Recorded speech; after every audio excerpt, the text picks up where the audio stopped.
E aí, primeiro ano, tudo bem? Iniciando agora nosso mês de maio, nós vamos focar essa apostila em falar sobre o átomo, ok? Falar detalhadamente sobre ele. Então, essa aula a gente vai começar fazendo uma breve revisão. Vamos lá, breve revisão, resumo.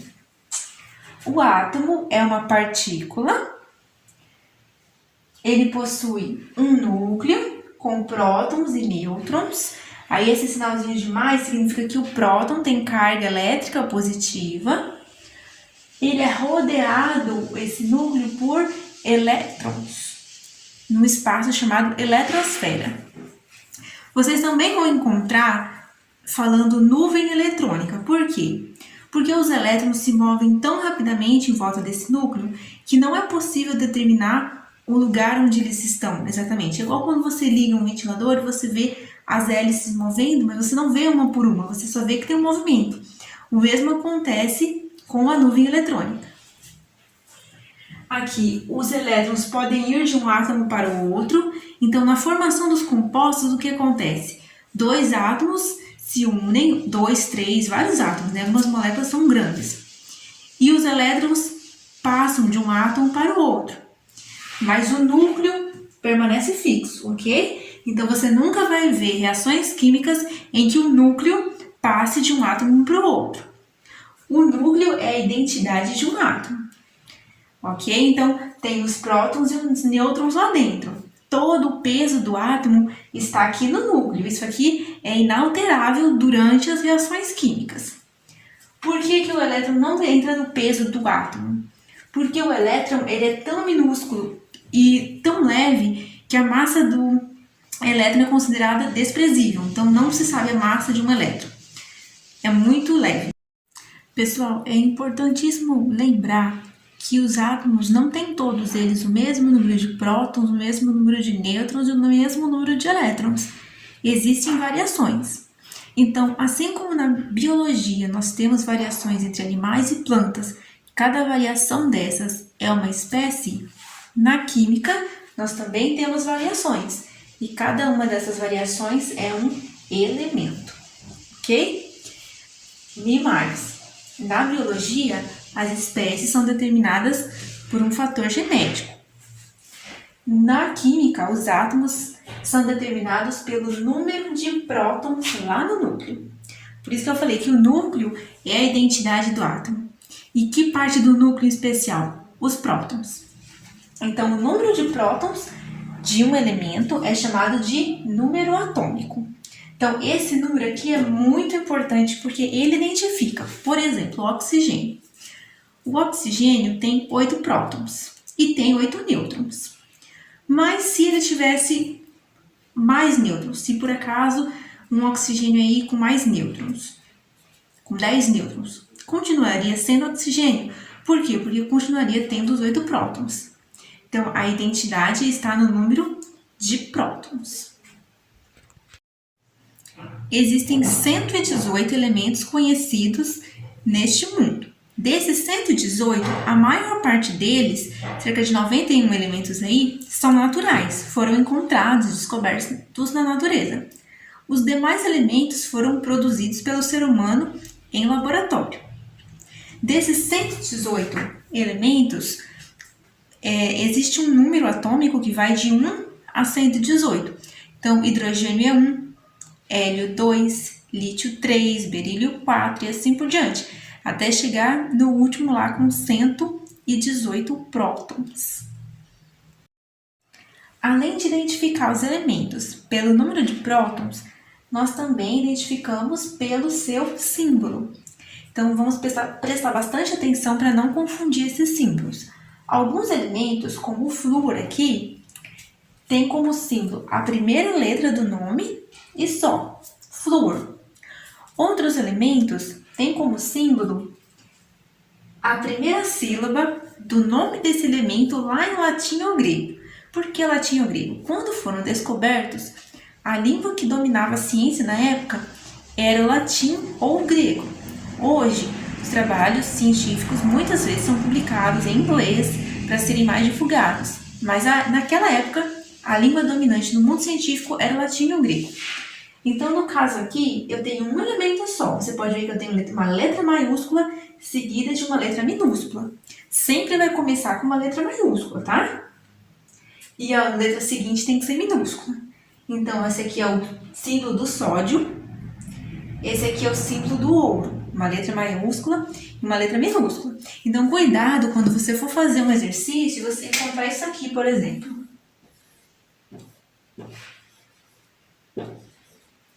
Essas duas letras maiúsculas. OH.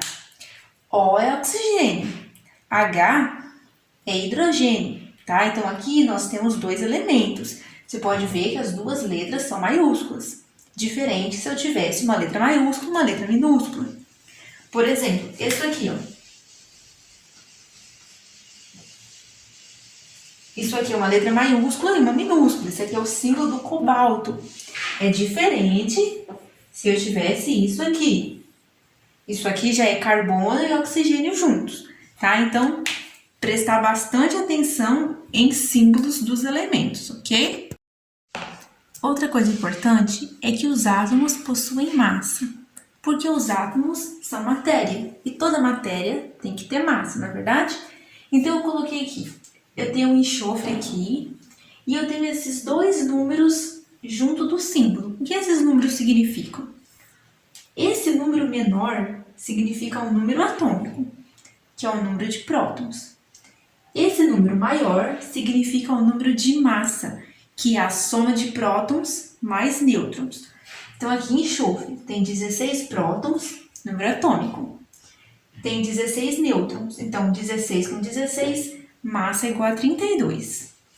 Esse que eu coloquei de azulzinho aqui é o número de elétrons, porque no estado natural, o número de prótons e o número de elétrons é exatamente igual, mas o elétron não entra na conta da massa, ok? Aqui eu tenho nitrogênio. Eu tenho o número menor aqui, é o número atômico, 7 prótons. E aqui eu tenho o número de massa. Se a massa é 14 e eu tenho 7 prótons, isso me obriga a ter 7 nêutrons. E como está no seu estado natural, ele tem 7 elétrons que não entram na conta da massa. Então, gente, para não confundir, o número de massa é sempre maior do que o número atômico. Em geral, ele é o dobro ou um pouquinho mais do dobro, porque o número de nêutrons é um número próximo do número de prótons.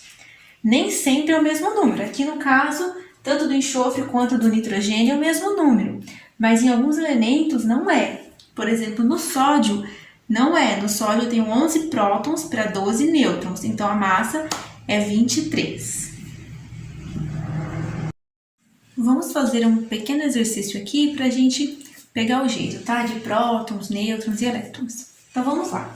Eu tenho aqui um elemento que é o boro. Em cima dele eu tenho o número 5 e embaixo o número 11. Que é o número atômico? É o número 5. O que é o número 11? O número de massa. Essas letrinhas que estão aqui, elas são usadas para identificar. Letra Z corresponde ao número atômico. Ao invés de ficar usando toda hora o número atômico é tal, coloca Z é igual. Então, Z é o número atômico.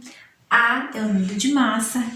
N maiúsculo é o nome de número de nêutrons. E o Ezinho minúsculo é o número de elétrons, ok? Então, vamos lá. O boro. Quem é o Z do boro? É o número atômico 5. Quem é o A do boro? É o número de massa 11. Quem é o N do boro? É o número de nêutrons. Então, o que eu faço para saber? Eu diminuo da massa o número de prótons. Então, 11 menos 5, 6 nêutrons. E o número de elétrons? O número de elétrons, no estado fundamental, é o mesmo de prótons. 5. Agora vamos para o cálcio. Quem é o Z do cálcio? Seu número atômico 20. Quem é o A do cálcio? Seu número de massa 40. Quem é o N do cálcio? Seu número de nêutrons. Quantos nêutrons eu tenho aqui? Para saber, eu preciso subtrair a massa menos o número de prótons. Então, 40 menos 20 20 nêutrons também. Aqui eu tenho chumbo. Quem é o Z do chumbo? Seu número atômico 82. Quem é o A do chumbo? Seu número de massa 207.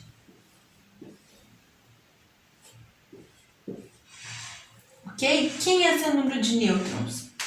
Quem é o N do chumbo? Seu número de nêutrons. 207 menos 82.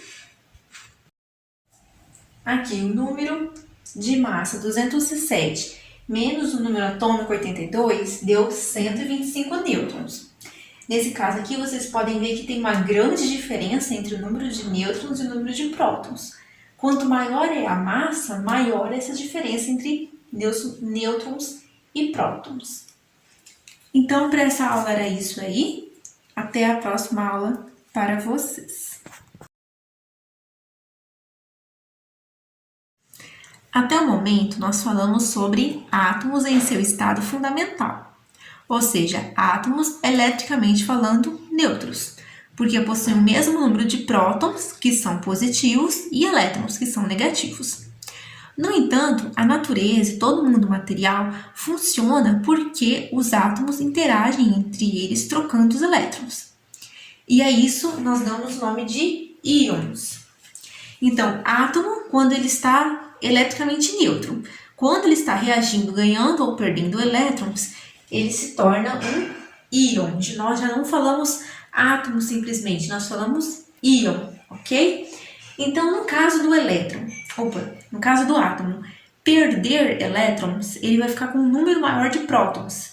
Ele não recebeu prótons, né? Atenção aí, prótons não se recebe. Mas ele fica com uma carga positiva maior, então ele é chamado de cátion. No caso do átomo receber elétrons, ele está recebendo cargas negativas. Então, ele vai receber esse nome aqui, ó, o nome de ânion. Eu coloquei um exemplo aqui. Esse é o íon cálcio 2+. Então, eu tenho aqui o símbolo, o número de massa 40, o número atômico 20. Isso é inalterável, ok? Esse 2+ significa o quê? O número de carga positiva que ele tem. Isso significa que ele tem 2 prótons a mais do que elétrons. Então, isso significa o que pra gente? Ele perdeu 2 elétrons. Então, ele é um cátion. Agora, vamos lá. O mesmo exercício que a gente fez anteriormente. Z, 20, que é o número atômico. A, 40, que é o número de massa. N, 20, que é o número de nêutrons. E o número de elétrons? 18, ok? Ele tinha o mesmo número, que é o mesmo número atômico, perdeu 2 elétrons, ele vai ter 18 agora. Trouxe aqui mais alguns exemplos. Eu tenho aqui o potássio mais. Você pode ver aqui no potássio, eu tenho apenas o sinal de mais. Eu não tenho nenhum número acompanhando. Isso significa que a carga dele é 1 positivo, no caso, ok? Se não tiver nenhum número aqui, é porque é um 1. Então, aqui, sua massa atômica é 39, seu número atômico é 19 e sua carga é 1. Se a sua carga é 1, ele é o quê? Ele é um cátion, ok? Que a carga dele é positiva. E o número de elétrons dele é 18. Porque ele perdeu 1. Aqui eu tenho o íon cloreto, ok? Então, ele era um átomo de cloro. Ele ganhou um elétron. Olha só a carga negativa aqui. Ele ganhou um elétron. Então, agora ele é o ânion cloreto. O número atômico dele é 17. A massa é 35. E o número de elétrons dele agora é 18. Aqui eu tenho o enxofre, a carga dele é 2+, então ele é um cátion. Seu número atômico, 16, sua massa atômica, 32, e seu número de elétrons é 14, porque ele perdeu 2. No entanto, os íons, nem sempre eles são átomos assim, isolados. Alguns íons são conjuntos de átomos, principalmente os ânions. vou trazer aqui alguns para vocês. Eu trouxe aqui para vocês agora alguns ânions e alguns cátions que não são átomos isolados, ok? Então, de cátions eu tenho aqui o H3O, ou seja, 3 átomos de hidrogênio e 1 de oxigênio com uma carga positiva, porque alguém aqui perdeu um elétron. No caso, um hidrogênio perdeu um elétron. O NH4+, porque o hidrogênio daqui também perdeu um elétron. E aqui são ânions, o ânion nitrato, o ânion sulfito e o ânion hipoclorito. Então aqui eu tenho 1 nitrogênio e 3 oxigênios. Aqui eu tenho 1 enxofre e 3 oxigênios. Aqui eu tenho 1 cloro e 1 oxigênio. Lembrando que os íons, tanto cátions quanto ânions, para se tornarem íons, eles precisam de energia, né? Lembra que a gente falou em outras aulas que a energia é que dá ignição em todo o funcionamento da matéria? Então, para os átomos receberem ou doarem elétrons, eles precisam de energia sendo fornecida para eles. Por exemplo, para um hidrogênio perder um elétron, ele precisa receber energia de alguma forma. Pode ser na forma de eletricidade, pode ser na forma de calor, pode ser em outras formas, ok?